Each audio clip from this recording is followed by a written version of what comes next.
People I help are virtual facilitators, speakers, and presenters. They used to all do this in person, and I help them through that shift to the online context, helping take away the scariness of the whole experience and helping them connect with their participants again. My name is Patricia Regier. I'm a virtual facilitator and online producer. I'm also a mom, wife, have a couple cats, love to solo travel, and I used to play hockey. I would like to get back to that someday again. I believe that helping people feel confident online so that they can connect with their participants is really important. Being able to take away the scariness of the tech and that people can just focus on their expertise, focus on their content and their participants, and not worry about the rest. People can be distracted and multitask, so we have to intentionally create that learning space to be engaging, interactive, and that people really feel part of the experience. Then people are not going to be looking for other things to do because it's not just a passive experience. We want to make it something where we truly are shifting an audience into participants. Yeah, I do spend a lot of time online, and it can feel almost like 24/7, but it's really important that I also have that intentional shift offline. We work and live in the same space, and getting out of that context and shifting offline intentionally is something that makes a difference to have that balance, and then I'm refreshed and more creative when I come back.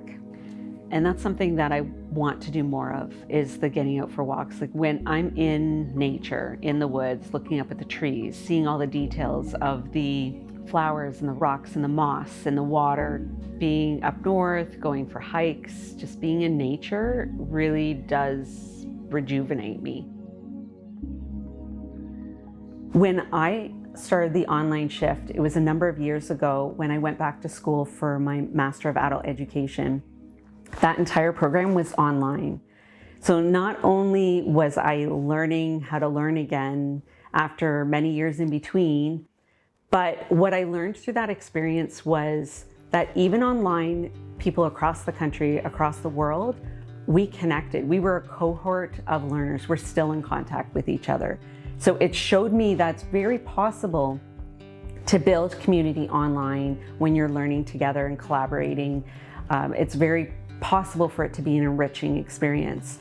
So I went through that pain at that point, and when the mass pivot and shift happened in March 2020, it was really difficult for facilitators, experts, extraordinary people that were at the top of their game, whether it was on stage for keynotes or in-person workshops.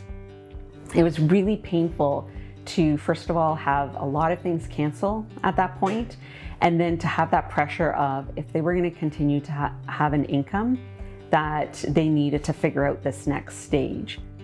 People were lamenting what they liked, what they had, what they could do really well. And there was a bit of mourning even of that loss before people could embrace it. So that needed some tender care too. That really needed some encouragement and cheerleading and support and calm to get people through those stages, that they could still be at the top of their game in this very different context. So even going forward, the people that can't wait to get back to normal, get back on stage, get back to in-person, I completely understand that. But this will still be a very viable backup option or alternate option, where sometimes too, if they are traveling to go to a conference, maybe they can squeeze in a 1-hour workshop while they're there, because they can do both. One's online, one's in person. So I think this learning curve that was forced upon people, and it was so hard, and sometimes it still is, it will still really be a benefit to people going forward.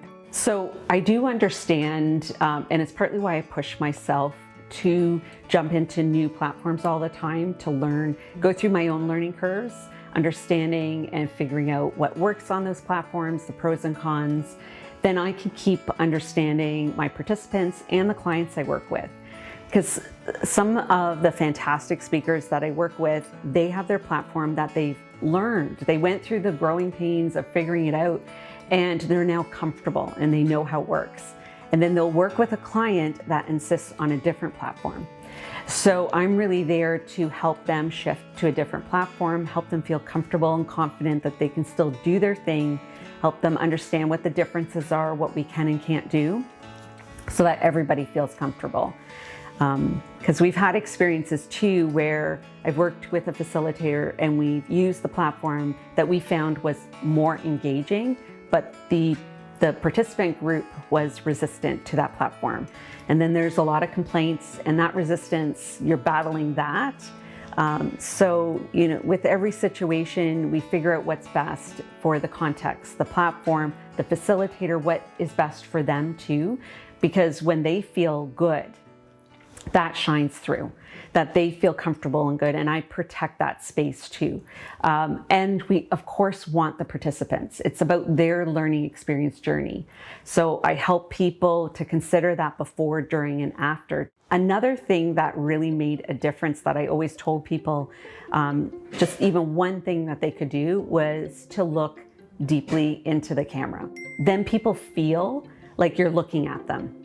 So that was the biggest switch to train myself initially when I was creating YouTube videos, and to train other people too, that looking into the camera really makes a difference on how people feel in that situation. Every context is different, but not looking at themselves, not looking at the other people. And that, I think, was the hardest piece, because people were used to reading the body language of people.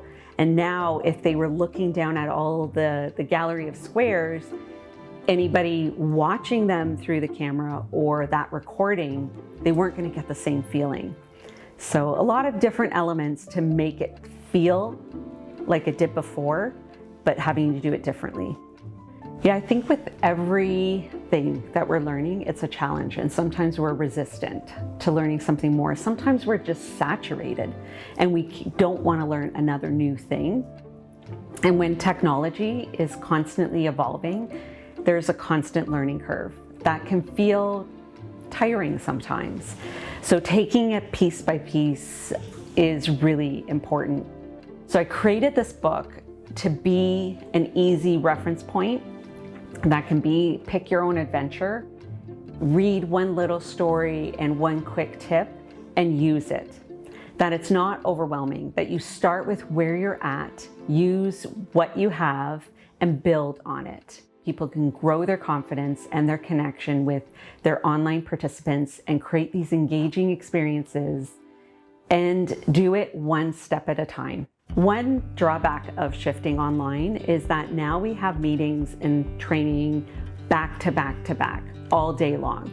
I think it is important that people keep in mind to be very intentional to save space in between meetings.